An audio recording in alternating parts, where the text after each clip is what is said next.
Steve Warden, and we're joined now by James Hetfield and Jason Newsted. It's not really us. From Metallica. Fooling. You guys made it. What? So was it a horse and buggy? Did you guys have the chariot going on the way up? Yes. We were whipping the horse hard. James was riding shotgun in the rain, and so here we are. But you finally made it. Before we start talking about Lolapalooza and the new album and all that stuff, what about hockey, James?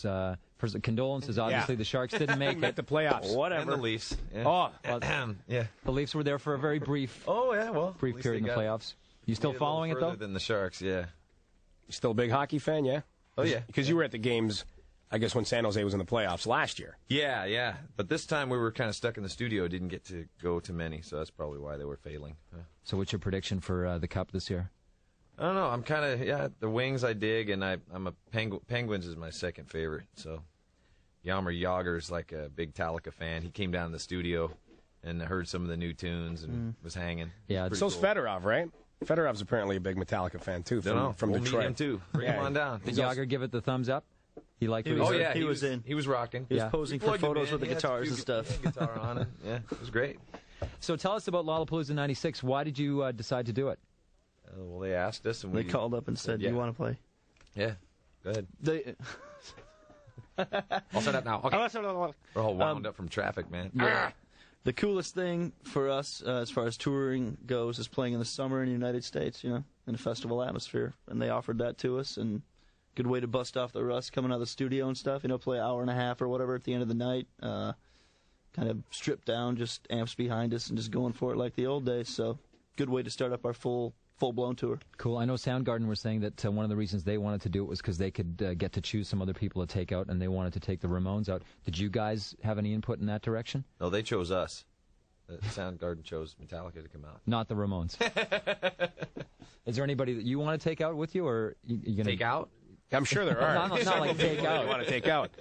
Not like with an elbow or not something. Not that you'd want to document on the radio or anything. I'm sure there's a few people you want to take out. They asked for suggestions and stuff like that. Everybody had their own kind of weird ones, and then we had a few that were common. Waylon Jennings, Johnny Cash, Tom Waits, stuff like that. Sounds like it's going to be fun. Yeah. You're looking forward to the new album? I wanted was Tom Jones, and they said no. Yeah. They said no to Tom Jones? Yeah. I'm all mad. They're losers. Tom's the coolest.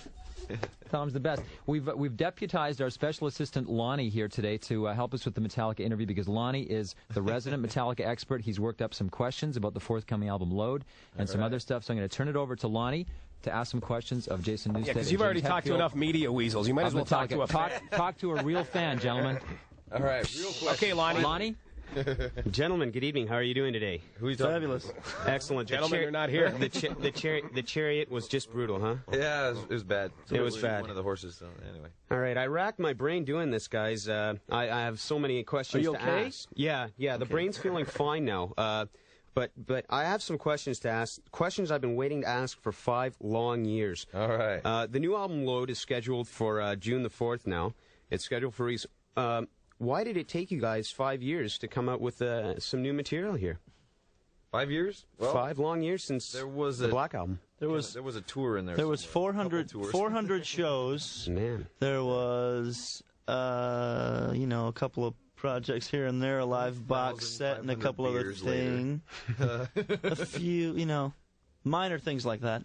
Then we took on, I started writing quite a while ago, actually. Started putting the songs together a while ago. To recap 5 years, what I remember of it was a couple of years of touring and then a little time off, which is the part I really don't remember. And we did a summer thing in the sheds, and then this last summer when we started writing, then we did Donington and the Tuck thing, the Tuck vibe, and now we're back in the studio, and now it's done. Yeah, I own that Binge and Purge thing, by the way, and I have to say that's a great compilation, the videos and all the Seattle show and everything. There's a lot. That took a little time also, Yeah. So it wasn't like we were just kind of hanging around waiting for the music to come, and when the music finally did come, we had plenty to choose from, can I assure you. Now I heard some rumors from friends today, that you recorded so much, huh? You got friends? Yeah, I don't know if we don't. That's why we let him in here. Your friend too? Yeah, oh, excellent. Hey, I'm friends with Metallica. I heard some rumors that you guys just recorded so much that a Load 2 is in the is in the recording studios already, being mixed and everything. A second album, because so much material was there. Pile number 2. And, is there any truth to we this? went in. There was so much material. I mean, we had suitcases and suitcases of riff tapes from the tour and whatnot from 5 years. And going through all that material was pretty difficult. I mean, the hardest part was not writing, but stopping the writing process. Figuring out when to say when and what stuff to We'll turn stop away. At 20. We'll stop at 25 and ended up like 30. We went and recorded all the drum tracks. That's what really took a majority of the time in the studio. But then when it come down to, we got to get out of here. We got to start doing some gigs. And Lala came up, and so this double record idea that we had at the beginning just never happened. It was going to be too long in the studio. So should we be expecting something new, maybe a little quicker than the Black album? Shortening the cycle is our plan. So we're going out for about a year and then have some new tunes. We got the songs already. I mean, we've played them together already, arranged and all that.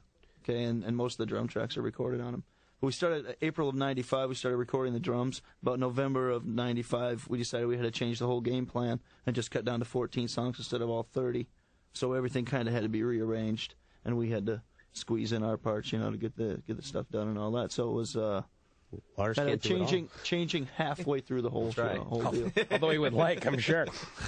Okay, now there was quite a contrast from your Justice album to the Black album. Okay, I mean, it seemed a little more mellow when you did the quote unquote Black album. Was this conscious? Did you guys just come in and say, let's mellow out a bit or something? I'm so mellow. Let's record. That's what we said. Really? Yeah. We're feeling No, mellow. sorry. Different place, man. No. It was That was a lot of stuff happened between those records too. I mean, like I've been saying in some of the interviews, it's really tough for people to. I totally sympathize with people putting the two records next to each other, and it's like night and day for them. But they haven't traveled the road that we have between and all the growth and all the whatever we've done in that time, and gotten us to that spot. They kind of Learjet from one spot to the other, and we took the bus. We walked it. Or the stagecoach. Crawled it. So when they see such a drastic change after not taking those steps with us, or being in our shoes, then it's kind of tough. Some people, it's harder for them to try to process it. Yeah, I can understand, with all the the hardcore fans, Kill 'Em All and everything, up to Ride the Light. But then it just comes to the Black album, and it's like that's a bit of a change. So I got scared. Yeah. Well, I think it's the thickest record we've done, man. Yeah. It's thick. Thick as snot. Thick as snot. We're talking Guinness here. We're talking Guinness liquor here. It's snot. When you cough a big Guinness up. Yeah.